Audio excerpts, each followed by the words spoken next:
Hello and welcome back to the worst Warmachine channel on the internet. I'm Malorian, and it's time for another bonus Warmachine Weekly. Now, typically each week the patrons there on Patreon will vote for what topic they want me to talk about, but those are the content manipulators, the content overlords. Every single month get to pick one extra topic I have to talk about. So content overlord Darrell Duncan decided for this one I should be going back to a video I did at the start of the year where I talked about my 5 things I was wishing and dreaming would happen during 21. And so now the idea is let's go back to that and see, how did we do with that? Did some of these dreams become realized? Did some of them just never really come together? Were some of them kind of there, but kind of not? Let's go through it. So, wish dream number 1 was active re-engagement between privateer press and the community. So before, we had Hungerford that loved going around chatting with people. We had the stream where all the time we could kind of see what's going on, what things were coming up, just like them chatting, right? We loved having that interaction, that face-to-face almost interaction with privateer press.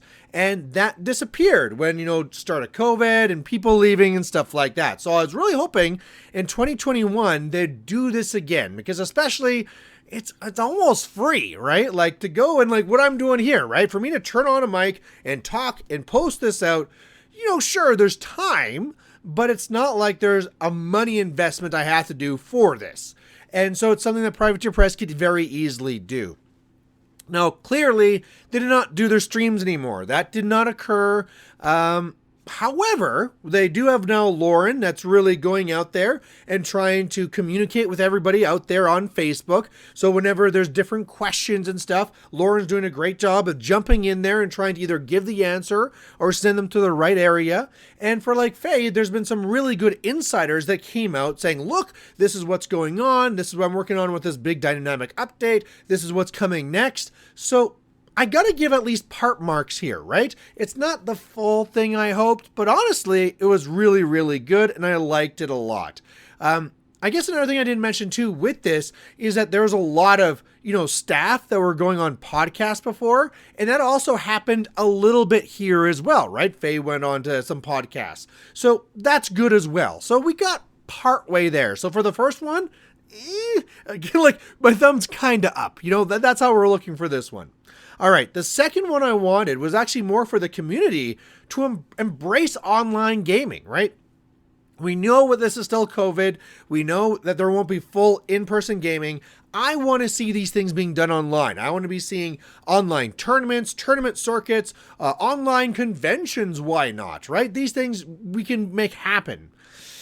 It didn't. I'm not saying there's zero. Of course, there's some war table tournaments and things are going on. But even like the VTC was very muted, very not really much.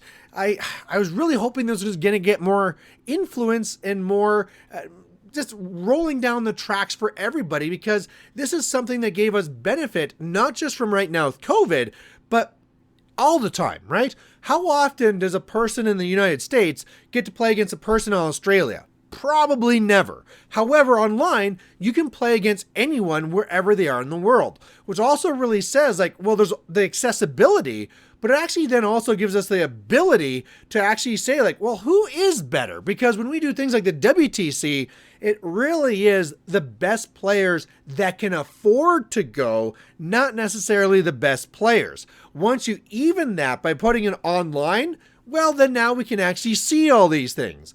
For one trying to make teams for all of Canada, where you have the East Coast never playing against the West Coast. Let's have tournaments so we can actually find out who the best players are in this vast, huge country where we don't really get to meet each other.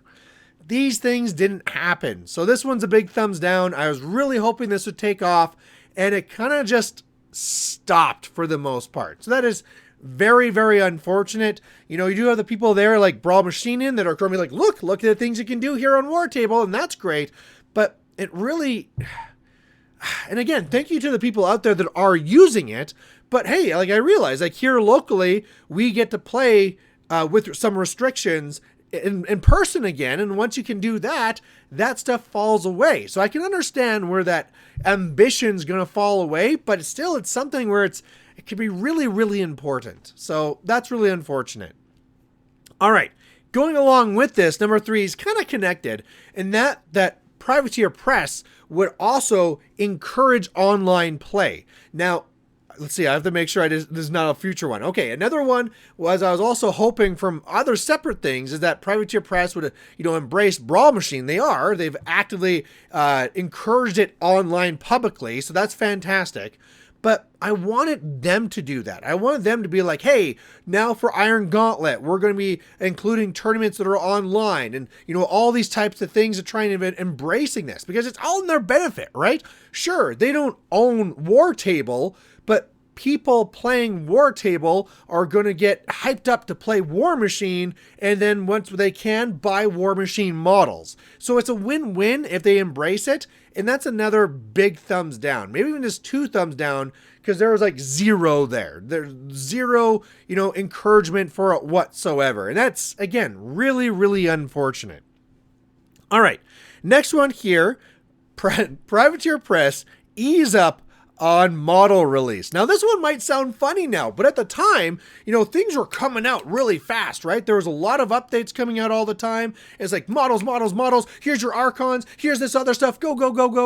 And here's all this Ride Quest. And a lot of people are like, oh my God, I can't keep up with all these different models that are coming out, all these Super Juniors and crazy things.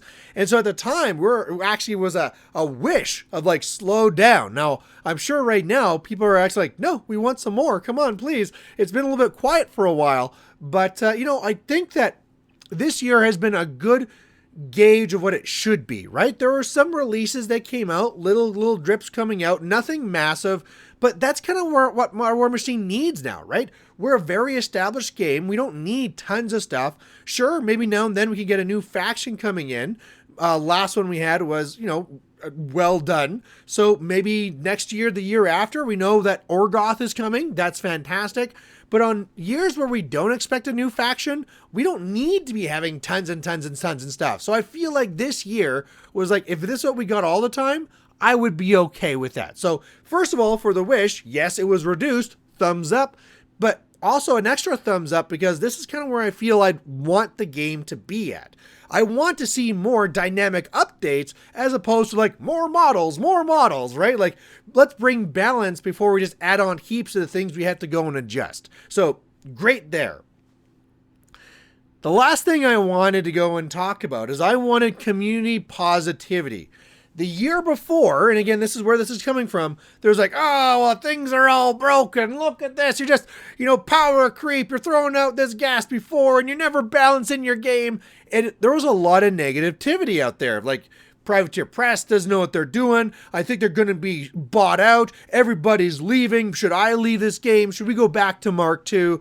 A lot of negativity. And I was hoping for, of course, the opposite, some positivity. And we got that, especially when we got that big dynamic update.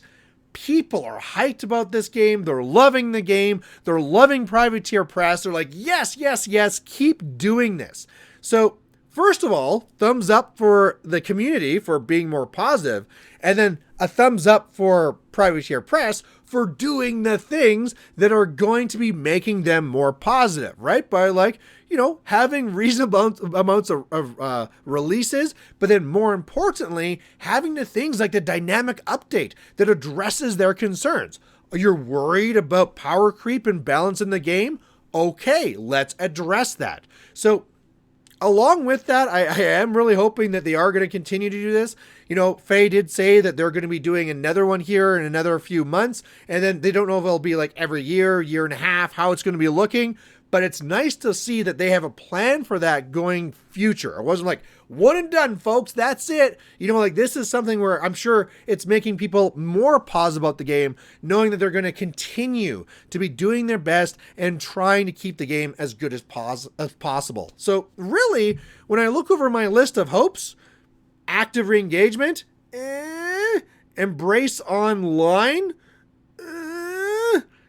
PP encourage online, but then we turn around with PP easing the models and then also the community positivity. So, overall, with all my hopes and dreams, I got about like half-ish of what I wanted. So sure, why not, right? When I'm coming into this, and this is just like me and my hopes and dreams, I'm really happy that I got half the things here. If I really only got one of these things, better is better. So there you go. I don't know what your dreams were. So if you had some real hopes for 2021, put them down below. Let me know if they got to them or not. But otherwise, there you go. This is the topic again, brought to you by Darrell Duncan, our content overlord. I hope you enjoy it. And otherwise, we'll catch you later. Bye.